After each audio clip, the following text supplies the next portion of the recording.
আসসালামু আলাইকুম সবাইকে। আজকের ভিডিওটির বিষয় হচ্ছে আমার স্ক্রিনে দেখতে পাচ্ছেন যে ডিজাইনটা, এই ধরনের ডিজাইনগুলো কিভাবে আপনারা অ্যাডোবি ইলাস্ট্রেটরের মাধ্যমে করতে পারবেন সেই প্রসেসটি দেখানো হবে।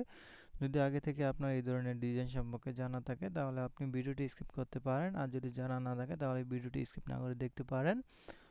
তো আমরা কি করব, প্রথমে এই ডিজাইনটি করার জন্য এখান থেকে আমরা এই ডিজাইনটাকে এখান থেকে ডিলিট করে দিলাম। দেওয়ার পরে আমরা এখান থেকে কি করব, স্ট্রোকটাকে আমরা হোয়াইট করে দেব এবং ফিলটাকে আমরা এখান থেকে নান করে দেব। তারপর কি করব, এখান থেকে আমরা একটা ইলিশ টুল নেব, অল্টার আর শিফটটাকে ধরে নিয়ে আমরা এখান থেকে একটা ইলিশ টুল এভাবে ড্র করে নেব। নেওয়ার পর এটাকে আমরা কি করব, এখান থেকে আমরা এটাকে শিফটটাকে ধরে এই পাশে একটা এইভাবে সেন্টার বরাবর একটা কপি করব। তারপরে কি করব, দুটাকে সিলেক্ট করব, দুটাকে সিলেক্ট করে এখান থেকে শেপ বিল্ডার টুলের মাধ্যমে আমরা এই অবজেক্টটাকে এখান থেকে ডিলিট করে দিব। তারপর এটাকে আমরা একটু বড় করে নিই।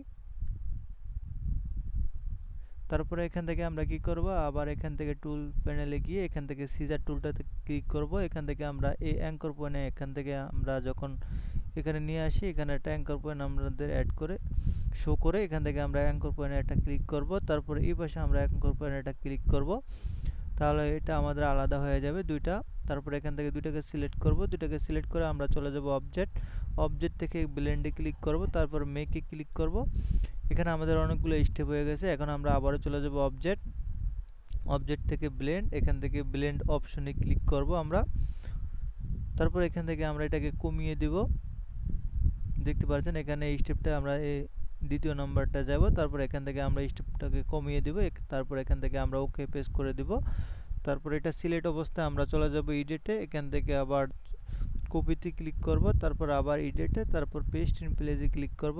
তারপর এটাকে আমরা কি করব, শিপটাকে ধরে এভাবে রোটেট করে নিব। তারপর এটাকে আমরা এভাবে এখানে নিয়ে আসব,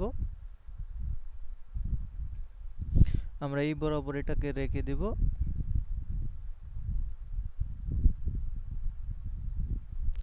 আমরা এটা সুন্দরভাবে বসিয়ে নেব।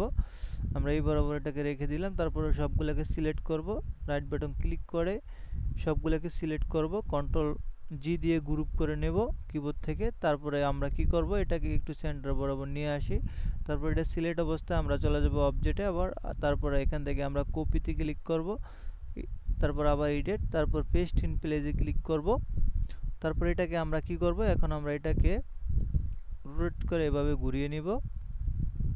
তারপর এটা ধরে আমরা নিচের দিকে নামিয়ে নেব।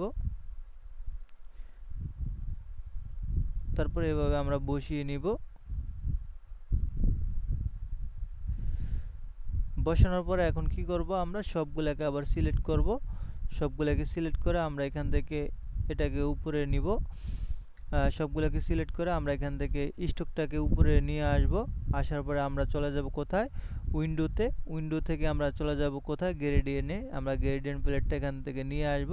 আসার পরে আমরা কি করব, এখান থেকে এখানে ক্লিক করব।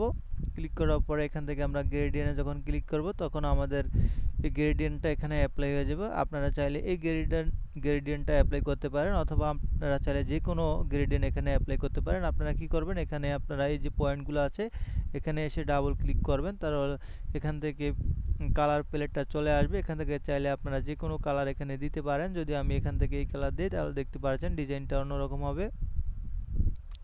আপনারা যে কোনো কালার এখানে দিতে অ্যাপ্লাই করতে পারেন। আমি যদি এখানে এই কালারটা দিই, আবার যদি এই কালারটা দিই তাহলে দেখতে পাচ্ছেন ডিজাইনটা অন্যরকম হবে। তারপরে কি করবেন, এখান থেকে রেডিয়ালে ক্লিক করবেন, তারপরে এখান থেকে এই অপশনটাতে ক্লিক করে দিবেন। তাহলে দেখতে পারবেন খুব ইজিলি আপনারা এই ডিজাইনটা করতে পারবেন। তো আজকের ভিডিওটি এই পর্যন্তই ছিল। যদি ভিডিওটি আপনাদের কাছে ভালো লাগে অবশ্যই আমার ভিডিওটা একটা লাইক দিবেন আর ভিডিওটি শেয়ার করে দিবেন। আর যদি আমার পেজে নতুন হয়ে থাকেন অবশ্যই আমার পেজটিকে ফলো দিয়ে রাখবেন।